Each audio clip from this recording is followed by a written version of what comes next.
conference. As a Conservative, I believe that it is the individual who is best placed to make the decisions that affect them and their families. With a background in business, I have the utmost respect for the business women and men across our United Kingdom who are creating jobs and financial security for more working people and their families and helping us to build a stronger economy. As a government, it is our job to respond to the hopes and aspirations of working people and provide the stable, competent and sensible government the British people rightly expect.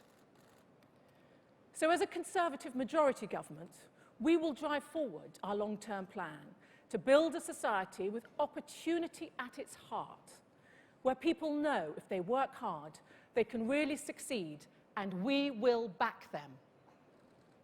We will get on with the job of delivering security, stability, and opportunity for the people of Britain. It's clear to Conservatives that an affordable, secure supply of energy that our hard-working families and businesses can rely on now and in the future is the backbone of a thriving economy. It is fundamental to Britain's security. So I am proud to stand before you as the first Conservative Secretary of State for Energy for more than 20 years. Our challenge is to establish a sensible, long-term national energy policy that balances the need for cheap energy, the imperative to cut carbon, and the necessity of secure energy supplies. Now, balancing these competing needs is not straightforward, and it requires a willingness to take decisions today for the good of tomorrow. It is decide or decline.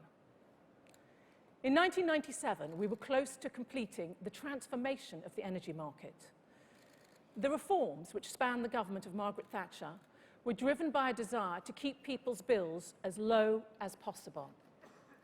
They smashed the inefficient state monopoly and encouraged competition and innovation. The changes were copied by nations around the world. For Conservatives, our energy policy should once again be driven by the people who pay the bills. The consumer, the consumer, the consumer. In the same way that Michael Gove and Nicky Morgan have made pupils and parents central to our education reforms, and Jeremy Hunt has put patients at the heart of how our hospitals and health service work, so we must do the same with energy and climate policy. The work has already begun. I am clear that my department is a pro-business, pro-growth department that will champion the consumer. Myself and my excellent team at DEC, Andrea Leadsom, Nick Bourne, supported by Paul Maynard, Cheryl Murray, Julian Smith and James Younger, are undertaking a root and branch review of our energy policies, getting a grip to protect families from endless worry about their energy bills. First, this means providing secure supplies of electricity, oil and gas that will enable us to work through our long-term economic plan and finish the job of securing our economic future. That is why the Chancellor and I were in China recently, pushing for international investment in our nuclear infrastructure, woefully neglected under 13 years of Labour government. And I'm delighted that the new National Infrastructure Commission, announced by the Chancellor today, will look at energy as part of its work to identify the investment our economy needs for long-term success. And because we are a one-nation government, on the side of the consumer, we will relentlessly pursue competition. When we took office in 2010, there were only a handful of tiny independent suppliers. The Big Six had 99% of the market. Now there are more than 30 suppliers, and the Big Six are losing market share every quarter. We're now seeing local authorities like Nottingham setting up their own energy companies to help their residents get better deals. We want to make such innovation even easier. Now, Labour waffle on about democratising energy. We are delivering it. We want to ensure that we are doing everything we can to nurture competition so that it delivers cheaper bills and better customer service. That is why, under our Prime Minister, David Cameron, the biggest investigation into competition in the energy market since privatisation was triggered. We will implement the recommendations of the Competition and Markets Authority to help ensure that we have an energy market that works for the consumer. We have already cut the time it takes to switch suppliers in half. By 2018, people will be able to switch energy suppliers in just 24 hours. We are rolling out smart meters to help put households and businesses in control of their energy. Bills will be instant and accurate. We will help keep people's bills down by delivering our promise to insulate 1 million more homes over the next 5 years. And we are also determined to make sure the most vulnerable households are those most protected. We will be relentless in putting pressure on companies to improve how they treat their customers. Too many customers still suffer from woeful service at the hands of energy companies. Many households show their dissatisfaction by switching away. But we need to do more. I can announce today that we will work with Ofgem and Citizens Advice to strengthen the role of the Energy Ombudsman. We want to give the Ombudsman real teeth so he can investigate systemic issues in the industry, not just individual complaints. Where companies have developed a pattern of bad behaviour, they will have no hiding place. We are on the side of consumers. We are doing this so consumers receive better treatment and we can build more trust in the industry.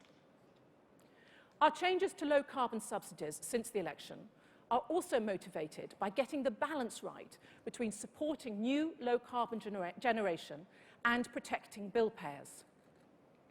We are clear that moving to a low-carbon economy is key to our long-term economic growth and environmental prosperity. But I am also clear that this must be done in the most cost-effective way possible. While people support a transition to a low-carbon future, they don't support this at any cost. There is no magic money tree. As we have already shown, we will be tough on subsidies. We said in our manifesto that we would halt the spread of subsidised onshore wind farms. This would have been impossible in the coalition. And 6 weeks into this Parliament, that's what we did. Subsidies have been cut, and changes to planning rules mean that wind turbines should only get planning permissions if they have been clearly backed by local people. Promise made, promise delivered.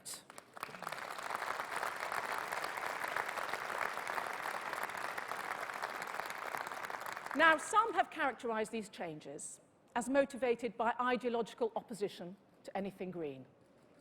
Nothing could be further from the truth. Our approach is very different to the hapless UKIP candidate who asked, but what happens when the renewables run out? An average of £7 billion has been invested each year in UK-based renewable electricity since 2010. By 2020, we expect to get 30% of our power from renewable sources. We have solar panels on 750,000 roofs. With solar costs continuing to fall and new innovations in battery storage, renewable energy can stand on its own 2 feet. Indeed, the kind of transformation we need of our global energy system will only happen if low-carbon energy becomes cheaper than the alternative. I support cutting subsidies not because I am an anti-green conservative, but because I am a proud green conservative on the side of the consumer. Shale gas has led to dramatic reductions in US carbon emissions because it is cheaper without subsidy than the other alternative. That is why we support the safe development of shale gas in the UK, because gas is going to be part of the transition to a low-carbon economy. It's also good for jobs. It's part of our plan to build the Northern Powerhouse and ensure the potential of all parts of the UK is realised. And it's good for our energy security. The lesson for low-carbon alternatives is clear. When green is no longer associated with extra costs and subsidy, as is close to happening with solar and onshore wind, cutting emissions will be easier.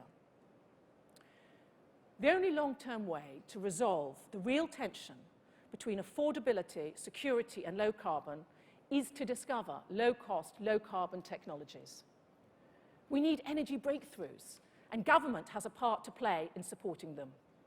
We must celebrate and back the businesses and innovators who will transform our energy system. The engineers at Strathclyde University, working with the Weir Group to master pumps and valves for shale wells sold across the world.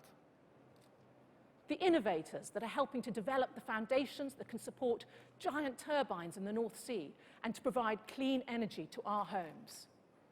Those at Sheffield University's Nuclear Advanced Manufacturing Research Centre, working on the next generation of small modular reactors.